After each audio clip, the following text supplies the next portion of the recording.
Breaking news in the world of F1 today. Nico Hulkenberg has announced he's going to be joining Sauber for 2025, with Ollie Behrman expected to replace him at Haas. Yeah, I mean, we did a video a few months back now, where we predicted our driver, where they're going to be in 2025.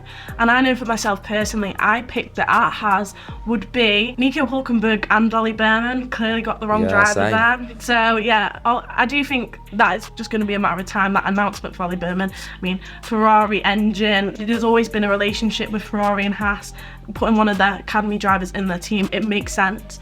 But yeah, Nico Hulkenberg, he's been incredible the last 2 seasons, especially I was really down on him, especially this season. He's got points in the bag for Haas, and he's been definitely the standout driver in the team. I was just expecting him to retire. No, he's going to Audi, which makes sense because it's a German team, and he's German and they'll probably want to have a German driver drive for them.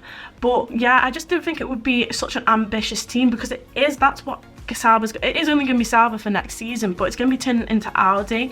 I'm just quite excited for him because it is ambitious at his age, and we always say he's the driver with the most race starts and no podiums, where that looks like a team that's going to be competing for championships. So yeah, well done, Nico. Yeah, well, you say that. You do look at Sauber at the moment and they are a mess. Yeah. I think that's fair to say. So they clearly must have shown him this project, and he clearly believes in the project to make a move from actually arguably a team at the moment, Haas, who are in a stronger position than Sauber because they've had an awful start to the season.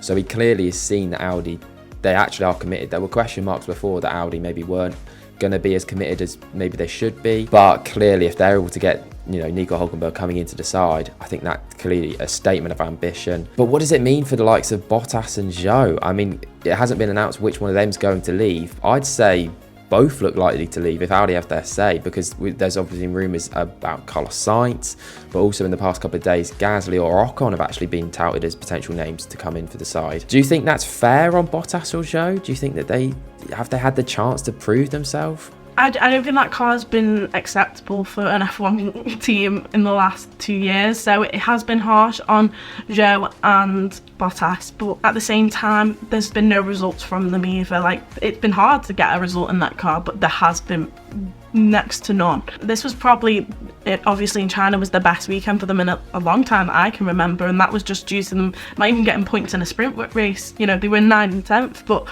and they did well in quali, but yeah, I think it is fair. I do. I really like Joe Guanyu, and I think Valtteri Bottas is a brilliant driver, and he's shown that in his years at Mercedes. But to be able to move, this team wants to move on, and it wants to be starting at the top of the grid when it comes in Audi, so they have to have the top drivers. And even though I speak badly about Nico Hulkenberg before, he is a brilliant driver, and he's shown that in his years at Renault. And I think he'd be amazing if they can get someone like Carlos Sainz, who is the only other race winner in the last 2 seasons other than the 2 Red Bulls. Then I think that would be a lineup you wouldn't want to mess with. It would be frustrating if that was the pair for them going into next year before Audi come in, but I think they're just going to have to stick around and hope for the possibility of the future. But I think for Haas now, it's going to be, I don't know, maybe a bit of friction now, because it's been really working well, that partnership, which was not looking likely between Hulkenberg and Magnussen. I don't know, I just feel like maybe they might prioritise Kevin more in that car, because all season, they sacrificed Kevin and his strategy for Nico to go and get the point, and why would they have to do that now? I don't know. Haas have had a great start to the season, and I can just see it start to slowly go downhill from here. Yeah, I think that's something we've been talking about a lot on the podcast when we're making our predictions, is that Haas, I mean, they've been so good this year. Surely at some point it's all going to come downhill, and I think this could be the turning point. I think it's going to be really interesting to see how the team principal Ai Komatsu now deals with this. Obviously, I think he's done a really good start to his job at Haas, but having someone leaving, how does that work in terms of strategy? How is he going to, is he going to be a team player? Because ultimately, at the end of the day, he's not going to be wanting to develop the car, because he's going to be a rival for them next year. So I'm not sure how that's going to go. Obviously Magnussen, there could be friction there. I think they've got on really well since they've been teammates, so I doubt that would happen. But I don't know what's going to happen, because they seem like they've got such good momentum behind them, and then this just rocking the ship a little bit. I think we could start to see some cracks start to show now. I hope not, because I hope that Komatsu can deal with it, get them on side, and hopefully they can continue to have a good end to the season. But I'm not sure. Could we see something that we're seeing at Ferrari right now with Sainz and Leclerc? Obviously, they're fighting a lot on track, and obviously that's probably because Sainz, he knows he's leaving.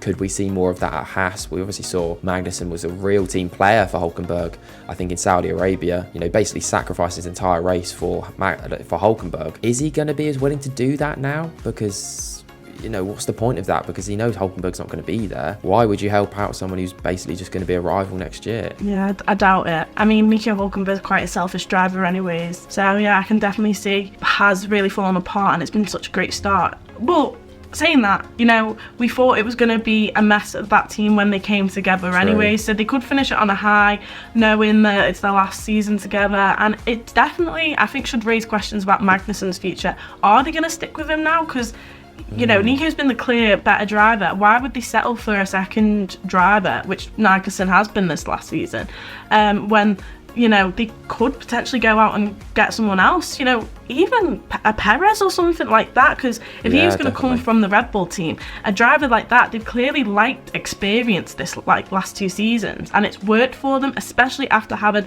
the likes of Nikita Mazepin and Mick Schumacher, where the team just was going nowhere with that.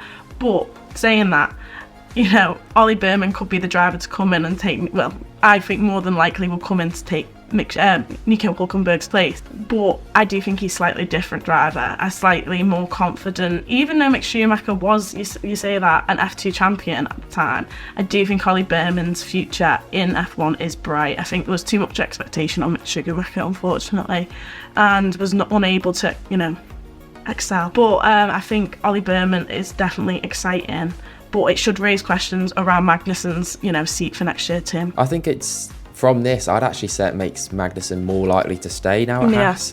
I think that before this, if Hulkenberg had stayed, I think Behrman coming in was, in my opinion, a bit of a certainty. I think that the agreement with Ferrari, I think that would have always going to happen, and I think he was going to replace one of the drivers. Now they know Hulkenberg's leaving. I think they'll want that continuity and they'll want that experience. Obviously, Perez could be an option, but would he take it? I'm not sure he would. I think obviously if there's no other seats available, then yeah, sure, I think he'll take it. But I think there will be other seats available for him if he is kicked out of Red Bull. I think maybe even a Williams could be an option, and I think that's probably a more attractive option than a Haas. Maybe even Sauber, you never know. I think that could be a good, stopgap sort of for them if they are to replace Bottas and Zhou and they can't get the likes of Gasly, Ocon or Sainz. I think Perez would be a really good option there. I think maybe the Haas would be a last resort for Perez. And then you've got to think, where else are the experienced drivers on the grid for them to get in? Because I think they've shown it there, and it's worked for them, getting in an experienced driver in Hulkenberg and Magnussen. I can't see where else they would, and I really doubt they're going to go for 2 rookies again. Yeah.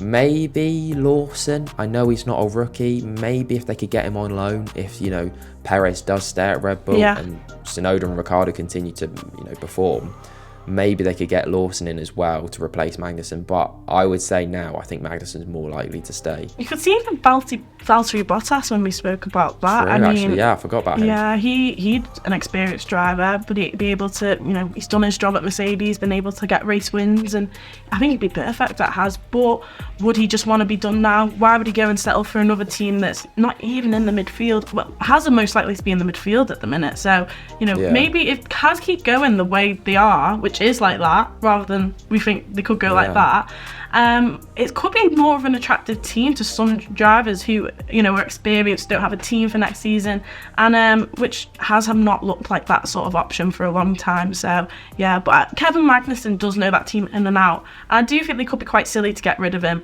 and especially if you're getting a rookie like Ollie Berman in, what a better pairing to have, teach a rookie the ways of the car, the ways of the team. He's definitely matured in the last few years, so yeah, I think it'd be better to keep Magnussen, but there is, Valtteri Bottas, Sergio Perez, you never know. And if Haas do keep going like that, then definitely a more attractive option than recent years. Yeah, so there are definitely options for that Haas second seat now. Will it be Magnussen? Will it be Perez? Will it even be Bottas, as you said?